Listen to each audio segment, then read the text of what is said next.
If in the business of communications, image is king, the essence of this image, the logo, is the jewel in its crown.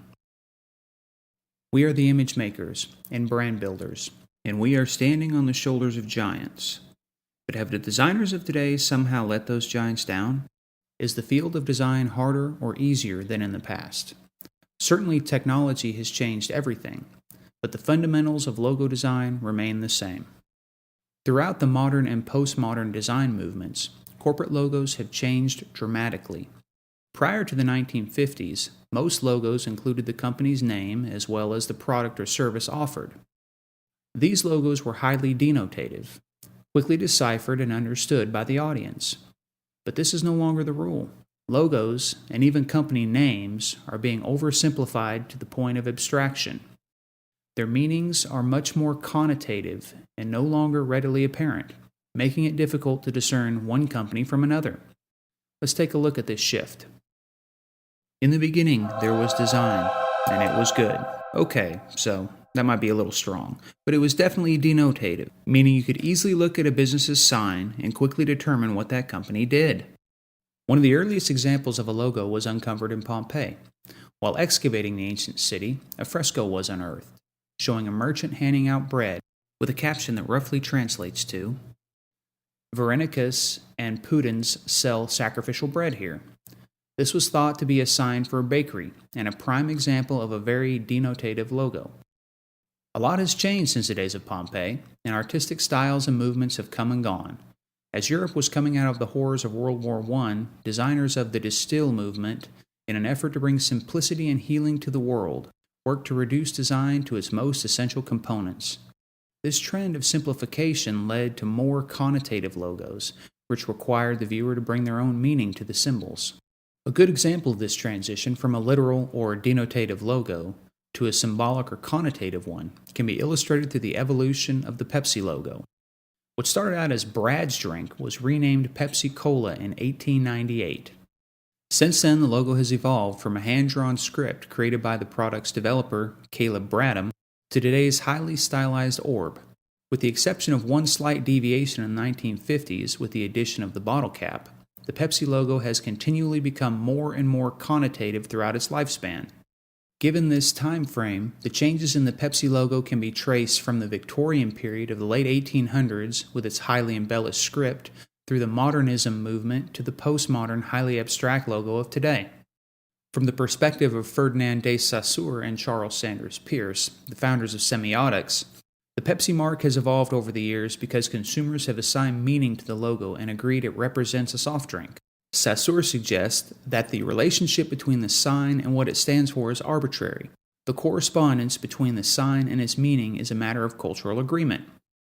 The Emmert-Donoghue model, that takes into account the communication that occurs between the creator and the viewer, acknowledges this cultural aspect of a logo and that its meaning is constructed by the audience, not controlled by the creator.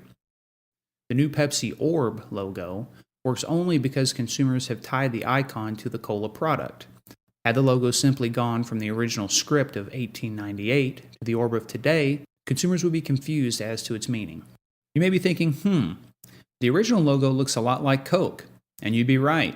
Coke and Pepsi have been battling each other since Pepsi's inception way back in 1898. And while Coca-Cola's logo has remained relatively unchanged, Pepsi's has changed drastically. I believe this change was driven by one factor: differentiation. Coca-Cola was first to market and has always enjoyed a fierce brand loyalty by its consumers. Coke has always dominated Pepsi in sales from the beginning. Given those factors, Pepsi had to change if it was ever to get out of Coke's shadow and be anything more than a Me Too brand. So why have logos become more abstract? I believe the main reason is the world has gotten smaller due to globalization and technology. No longer do companies only do business in their neighborhood. The companies of today have global reach, and while companies are expanding their footprint, they are also expanding their product offerings. For example, in 1924, the logo for IBM included the entire name of the company, International Business Machines. At that time, IBM's product offerings were limited to an autograph recorder, an electric accounting machine, an electric key punch, and a printing tabulator. As IBM's product offerings grew from office machines to computers and even semiconductors, so did the logo. Designed by Paul Rand in 1972, the current logo is a representation of the company's initials separated by a series of horizontal lines. This iteration of the logo is timeless and allows for exponential company expansion. But like the Pepsi logo, it only works because consumers have assigned meaning to it over many years. Because of the iconic nature of the IBM logo, it is important to note Roland Barthes' concept of myths, or as he put it, meaning generated by the groups in society who have control of the language and the media. The IBM logo is larger than just a moniker for the company. It has become a symbol of technology and quality. IBM has invested countless dollars to reinforce this message in the minds of consumers. These marketing dollars have helped build brand loyalty and market dominance, thus fulfilling the myth. There are instances where IBM's products have been less than perfect, but the myth remains that IBM means quality and technology. Keep in mind that myths aren't always positive either, and logos can stand for a lot more than just a company if the message is reinforced by the media. Technology has played a huge part in the push for abstraction in logo development. Because of technology, there are more demands placed on a logo, and even a company's name for that matter. In order for a logo to be effective, it must be able to work in more applications than ever. Prior to the internet, a designer's main concern was would the logo look good in color and black and white. Today, designers must consider how the logo works across numerous technological platforms, from print to television, to a computer screen to mobile devices. How can the logo be animated? Will it work as a 16 pixel by 16 pixel favicon? What if it were converted into a button for a mobile application? We as designers must be conscious of all these factors. Another demand that technology has placed on logo development is in the actual name of a new company. Before the internet, a company could be called almost anything, as long as a direct competitor did not already have that name. Not today, though. The global reach of the internet has forced companies to choose names based on whether or not a unique URL can be secured. Marty Neumeier, in his book The Brand Gap, put it best when he said, Agilent, Agilis, Agilon, and Agere, Advantix, Advantis, Adventus, and Advanta, Actuant, Equant, Guidant, and Reliant, Prodigy, Certigy, and Tality. Why are there so many sound-alike names? The short answer is this: most of the good names were taken. Between a rising tide of startups on one hand and the flood of URLs on the other, companies are continually forced to dive deeper for workable names. It's no wonder Company X is only slightly discernible from Company Y. Take, for example, a sampling of company logos from Forbes' list of America's most promising companies of 2013. From looking at these logos, it's virtually impossible to discern what these companies do. While abstract logos work for well-established brands like Pepsi, they do not work well for new companies that lack brand awareness.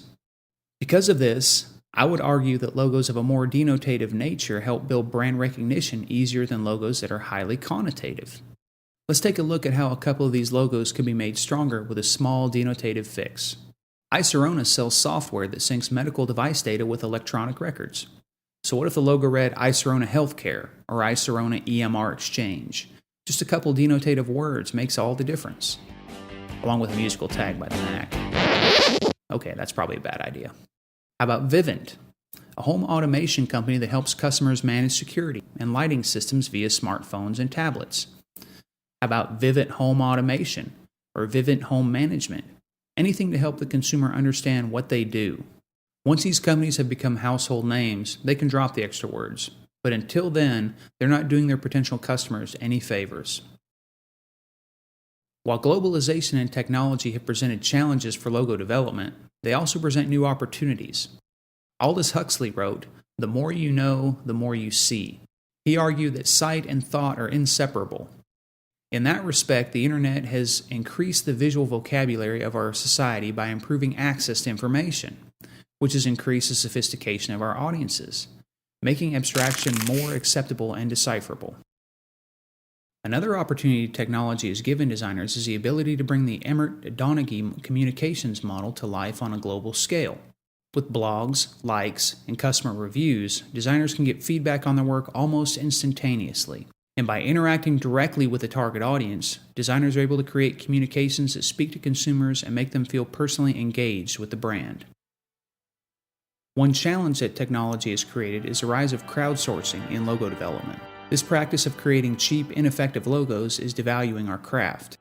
In order to combat this, designers must demonstrate our value as strategic partners instead of simply art resources. This can be achieved through a level of professionalism that is not present with online services. By demonstrating a thorough understanding of our clients' offerings and by engaging directly with the client's customers, designers can provide solutions that are tailored specifically to a client's needs. So let's wrap it up. Within the framework of semiotics theory, every logo is a sign, whether it is denotative or connotative. In today's society, the meaning and representation of the logo depends as much on the audience as the creator.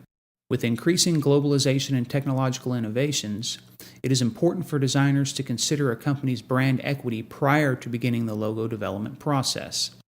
If a company is well established, then a more connotative logo may be suitable.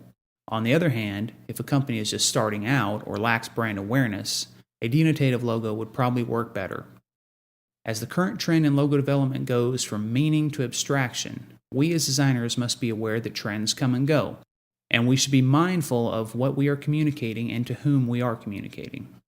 If we hold firm to this principle and work to understand our clients' business and goals, we will prove ourselves as invaluable assets.